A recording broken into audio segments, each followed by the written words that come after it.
Sendo 2022 um ano eleitoral de tanta importância para o país, um dos grandes desafios para o rádio e também para o podcast nesse ano, certamente será o da questão da concentração econômica e do uso político desses meios. Bom, no rádio brasileiro é bem conhecido o controle que grandes grupos de comunicação, igrejas e políticos exercem há décadas sobre uma parte expressiva das emissoras. Mesmo na radiodifusão comunitária, que deveria ser em tese um contraponto a essa concentração, temos a influência desse poder, tanto na forma de restrições legais à atuação das rádios, como no controle mesmo de emissoras por representantes desses grupos. É muito provável que essa concentração de poder possa, de alguma maneira, estar sendo usada na difusão de fake news, nas tentativas de deslegitimação do processo eleitoral e de ataque às instituições democráticas. Acontecimentos recentes mostram que esse quadro também se manifesta em alguma medida no universo dos podcasts. No cenário internacional, tivemos o caso do podcast do Joe Rogan, um apresentador americano, é um dos podcasts mais ouvidos do mundo, e ele foi acusado de dar voz a um discurso anti-vacina.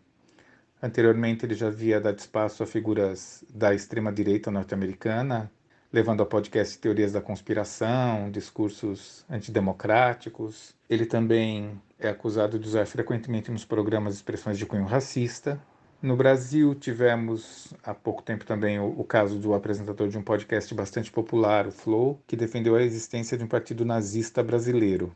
Esses casos representam apenas a ponta mais visível de um processo muito mais amplo, que, entre outras coisas, se traduz numa tentativa de normalização ou de defesa como um mero exercício da liberdade de opinião, da reprodução de fake news, de discursos antissociais, antidemocráticos e do preconceito mais abjeto.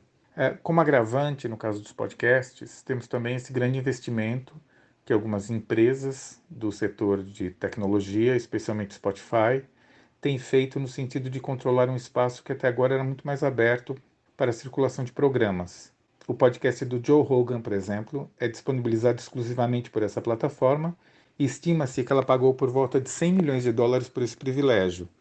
Por isso, não é de se esperar que ela modere ou mesmo tire do ar esse que é um dos seus produtos mais lucrativos. Eu acredito que essa ocupação do dial e do espaço dos podcasts por esse tipo de discurso deve se agravar nos próximos meses, e o desafio é manter o nosso olhar crítico e enfrentar essa ocupação antidemocrática dos espaços sonoros que o rádio convencional e a internet oferecem, denunciar os desvios e produzir conteúdos que sejam plurais, democráticos e socialmente responsáveis.